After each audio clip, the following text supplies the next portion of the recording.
Welcome to Soundarya vlogs.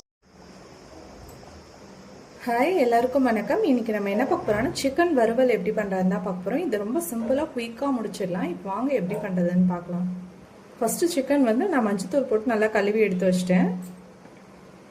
இப்போ அதில் பார்த்தீங்கன்னா வெங்காயம் சேர்த்துக்கலாம். வெங்காயம் பார்த்தீங்கன்னா நான் பல்லாரி வெங்காயம் ரொம்ப பெருசாகவும் கட் பண்ணேன், ரொம்ப குட்டியாகவும் கட் பண்ணாமல் மீடியம் சைஸாக கட் பண்ணி சேர்த்துருக்கேன். இப்போ அதே இஞ்சி பூண்டு பேஸ்ட் சேர்த்துக்கலாம்.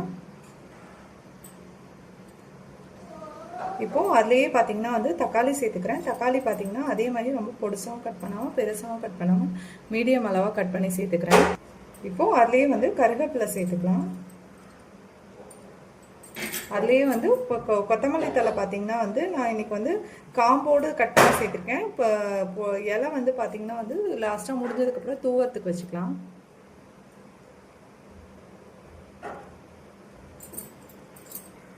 அதே மாதிரி பார்த்தீங்கன்னா இதில் தயிர் சேர்த்துக்கிறேன். தயிர் பார்த்தீங்கன்னா ஒரு சின்ன கரண்டி வச்சு ஒரு 1.5 கரண்டி சேர்த்துக்கிறேன். அதே மாதிரி பார்த்தீங்கன்னா தக்காளி கொஞ்சம் கம்மி பண்ணிக்கோங்க. தயிர் சேர்க்கறதுனால தக்காளி கம்மி பண்ணிக்கோங்க. வெங்காயமும் தக்காளியும் ஒரே அளவு சேர்க்க வேண்டாம். வெங்காயம் மீடியம் சைஸாக நான் 2 சேர்த்துருக்கேன். தக்காளி பார்த்தீங்கன்னா ஒரு பெரிய தக்காளியும் ஒன்று சேர்த்துருக்கேன். இப்போ அதுலேயே மல்லி பவுடர் சேர்த்துக்கலாம். இப்போ அதுலேயே சிக்கன் குழம்பு மிளகாய் தூள் பார்த்தீங்கன்னா காரத்துக்கு தகுந்த மாதிரி சேர்த்துக்கோங்க.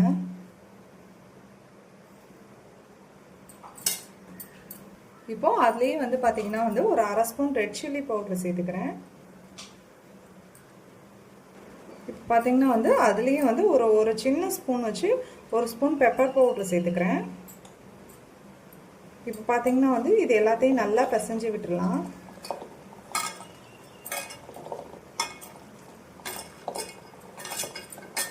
இந்த மாதிரி நல்லா பிசைஞ்சு விட்டுடலாம் எல்லாத்தையும்.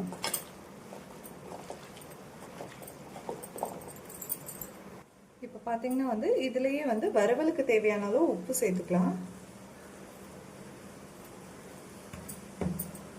உப்பு சேர்த்து இப்போ நல்லா பிசைஞ்சு விட்டுடலாம் எல்லாத்தையும்.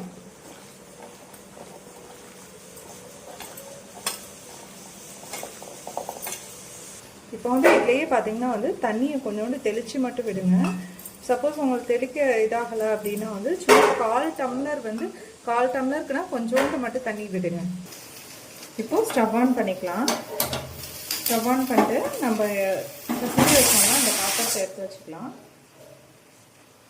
இப்போ பார்த்தீங்கன்னா மூடி வைக்க போகிறோம். மூடி வைக்கிறதுக்கு முன்னாடி லாஸ்ட்டாக என்ன பண்ணா இதில் பட்டை, கிராம்பு, பிரியாணி இலை, ஏலக்காய், சீரகம் கொஞ்சோண்டு சேர்த்து இதை இப்படி மேலே தூவி விட்டுருங்க. இப்போ பார்த்தீங்கன்னா ஹோல் ஸ்பைசஸ்லாம் தூவி விட்டு நான் கிண்டி விடலை. கிண்டி விடாமல் இப்படி மூடி வச்சிடலாம். மூடி வச்சதுக்கப்புறம் ஒரு 1/4 மணி நேரம் சிக்கன் வேகணும். வெந்தால் தான் நல்லா சாஃப்டாக இருக்கும் சாப்பிட்றதுக்கு. அப்போ பார்த்தீங்கன்னா நம்ம 5 நிமிஷத்துக்கு ஒரு தடவை கிண்டி மட்டும் விட்டு ஓப்பன் பண்ணி கிண்டி மட்டும் விடலாம். ஸ்டவ் மீடியம் ஃப்ளேம்லேயே வச்சுக்கோங்க, ரொம்ப பெருசாக வச்சிட வேண்டாம்.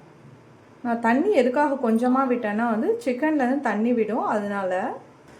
இப்போ பார்த்தீங்கன்னா 5 நிமிஷம் கழித்து ஓப்பன் பண்ணியிருக்கேன். பாருங்கள், தண்ணி நம்ம கொஞ்சோண்டு தான் ஊற்றணும். இப்போ பாருங்கள், ஃபுல்லாக இருக்க மாதிரி இருக்குது பாருங்கள். அதனால தான் சிக்கன்லேருந்து தண்ணி விடும். நம்ம தயிரும் ஊற்றிருக்கோம், அதனால தான் தண்ணி ரொம்ப கம்மியாக 1/4 டம்ளரை விட ரொம்ப கம்மியாக ஊற்றினா கூட பரவாயில்ல. அப்படி இல்லை உங்களுக்கு தண்ணியே வேண்டாம் அப்படின்னா கூட தயிரும் நம்ம சிக்கன்லேருந்து தண்ணி விடும். தயிர் இருக்கிறதும் சிக்கன்லேருந்து விடுறதே சரியாயிடும். இப்போது நான் 5 நிமிஷத்துக்கு இப்போ 5 நிமிஷம் கழிச்சு கிண்டி விட்டுருக்கேன். திரும்ப மூடி வைக்கலாம்.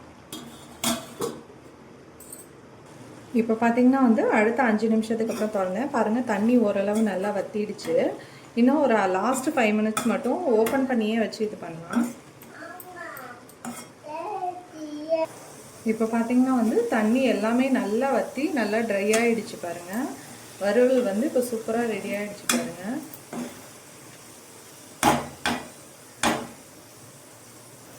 இப்போது லாஸ்ட்டாக இந்த கொத்தமல்லி தழை தூவி ஸ்டவ் ஆஃப் பண்ண நம்மளோட சிக்கன் வறுவல் சூப்பராக ரெடி ஆகிடுச்சு.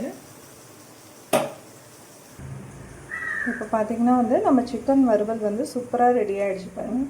பயங்கர டேஸ்ட்டாக இருக்குது. நான் டேஸ்ட் பண்ணி பார்த்தேன். கண்டிப்பாக இதை நீங்களும் வீட்டில் ட்ரை பண்ணி பார்த்துட்டு எப்படி இருக்குன்னு கமெண்ட் பண்ணுங்கள். தேங்க்யூ.